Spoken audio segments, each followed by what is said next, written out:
कहानी का नाम पंडित जी और नाविक। आज गंगा पार होने के लिए कई लोग एक नौका में बैठे। धीरे धीरे नौका सवारियों के साथ सामने वाले किनारे की ओर बढ़ रही थी। एक पंडित जी भी उसमें सवार थे। पंडित जी ने नाविक से पूछा, क्या तुमने भूगोल पढ़ी है? भोला भाला नाविक बोला, भूगोल क्या है इसका मुझे कुछ भी पता नहीं। पंडित जी ने पंडिताई का प्रदर्शन करते कहा, तुम्हारी पाव भर जिंदगी पानी में गई। फिर पंडित जी ने दूसरा प्रश्न किया, क्या इतिहास जानते हो? महारानी लक्ष्मीबाई कब और कहाँ हुई थी तथा उन्होंने कैसी लड़ाई की? नाविक ने अपनी अनभिज्ञता जाहिर की तो पंडित जी ने विजय मुद्रा में कहा, ये भी नहीं जानते, तुम्हारी तो आधी जिंदगी पानी में गई।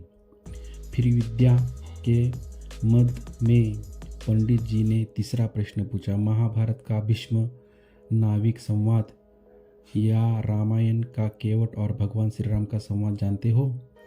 अनपढ़ नाविक क्या कहे? उसने इशारे में कहा, नहीं।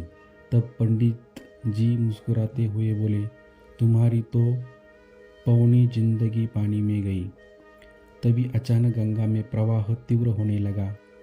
नाविक ने सभी को तूफान की चेतावनी दी और पंडित जी ने पूछा, नौका तो तूफान में डूब सकती है क्या? आपको तैरना आता है? पंडित जी घबराहट में बोले, मुझे तो तैरना वैरना नहीं आता।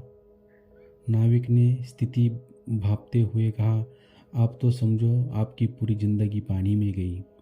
कुछ ही देर में नौका पलट गई और पंडित जी बह गए।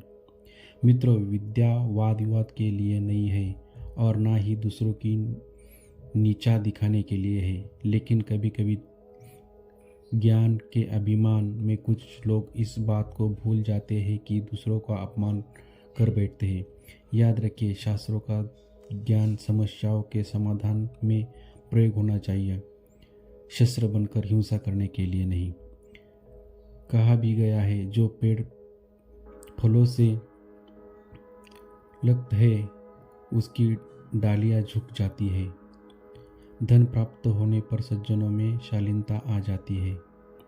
इस तरह विद्या जब विनयी के पास आती है तो वह शोभित हो जाती है। इसलिए